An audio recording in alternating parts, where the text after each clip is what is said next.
जदयू के मुख्य प्रवक्ता नीरज कुमार ने नए संसद भवन के उद्घाटन को लेकर कई सवाल खड़े किए हैं। उन्होंने कहा कि वर्तमान में जो संसद भवन का आकार था उसमें आखिर चेंजिंग क्यों किया गया। उन्होंने ये भी कहा कि त्रिकुंड बनाकर भारत के संस्कृति का अपमान किया गया है और सेंट्रल हॉल में जहां ज्वाइंट पार्लियामेंट की सेशन होता था उस सेंट्रल हॉल को क्यों नहीं बनाया गया, यह बात समझ में नहीं आता है।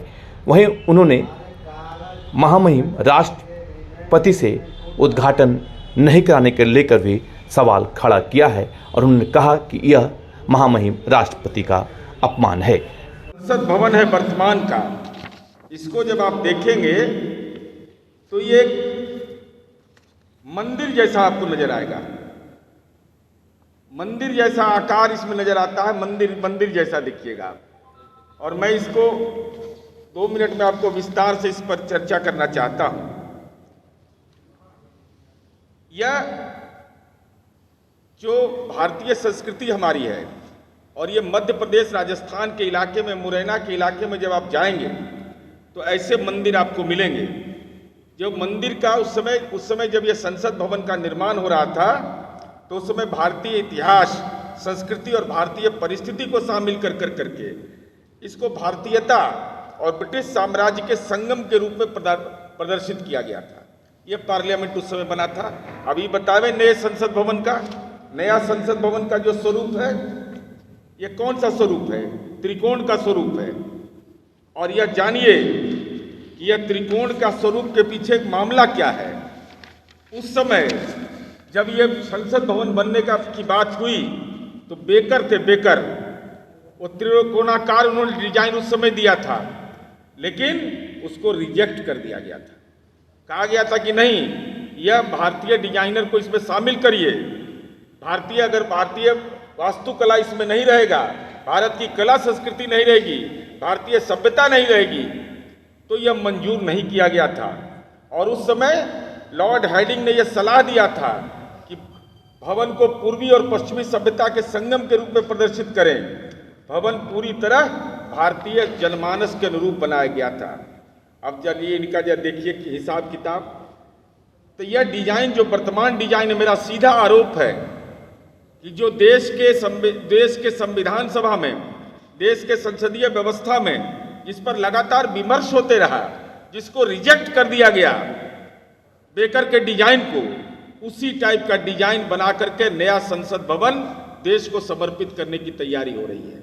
और उस समय जो बना था, आपने देखा है कि आपने बताया आपको।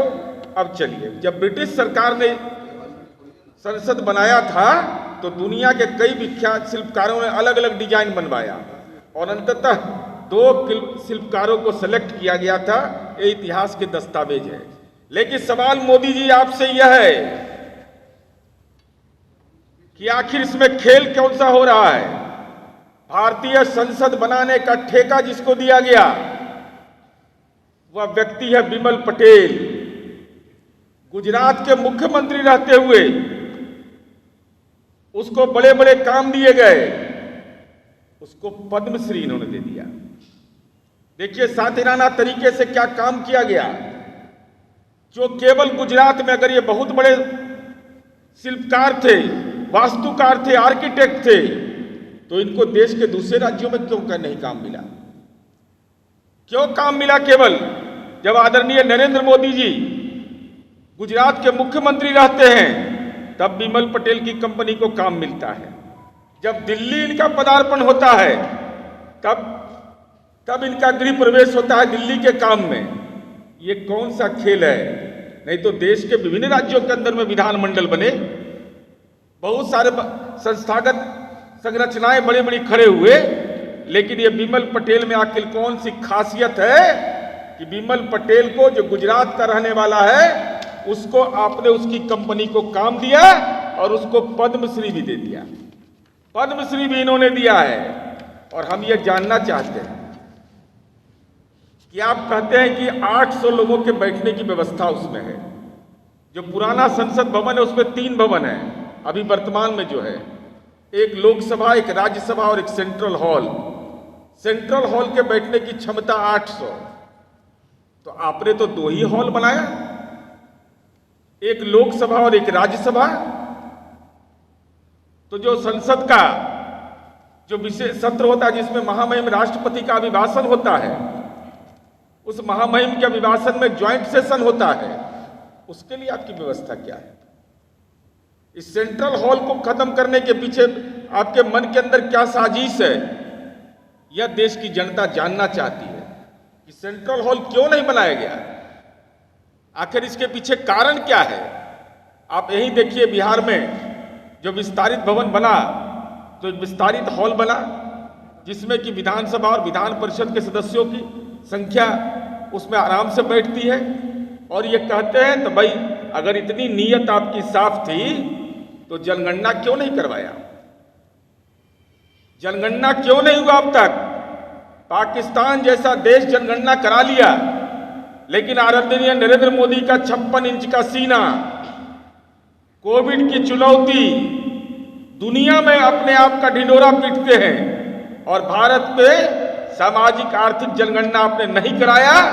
इसके पीछे सीधा है कि आप परिसीमन का काम नहीं करना चाहते हैं और SC ST को जो मिलने वाली सुविधा है उससे उसको वंचित करने का दिमाग में एक राजनीतिक साजिश है। संवाददाता सम्मेलन आज यह कहा जा रहा है, देश के अंदर ये विमर्श का विषय बन गया और बिहार के नेता बीजेपी के भी इसमें शामिल हो गए।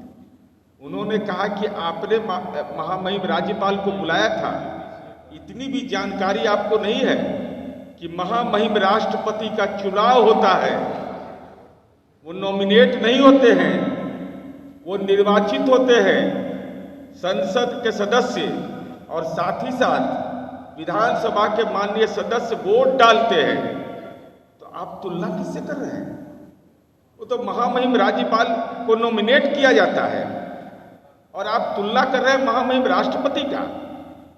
ये सीधे तौर पर भाजपा की जो नौटंकी है, जिसकी चर्चा पहले किया गया कि ये सीधा एक आदिवासी महिला होने के कारण आपने ये अपमान, महिला होने के चलते भी और आदिवासी होने के चलते आपने देश के प्रथम नागरिक का अपमान किया है। यह सर्वविदित है, यह देश की जनता इसीलिए जनता दल ने यह फैसला लिया कि हम उस पूरे कार्यक्रम से बाहर जाएंगे। और कहते हैं विस्तारित भवन के बारे में, क्या क्या बोल रहे हैं भाई? इतिहास को बदलने की कोई कोशिश मत करिए।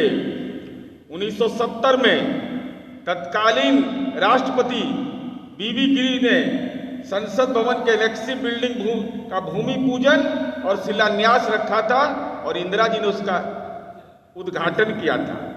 लेकिन यहाँ तो सबे धन गोपाल के, हम ही शिलान्यास भी करेंगे और हम ही उद्घाटन भी करेंगे आदरणीय नरेंद्र मोदी जी के द्वारा। इसलिए हमारी समझ है कि ये सीधे तौर पर राजनैतिक रूप से यह दिमागी साजिश के तहत कि वो आदिवासी हैं, उनको राजनीतिक रूप से अछूत मानते हैं प्रधानमंत्री नरेंद्र मोदी और अमित शाह, इसीलिए उनको उद्घाटन कार्यक्रम से वंचित किया गया है। अब हम इनको बताना चाहते हैं कि Manish, city post live, Patna.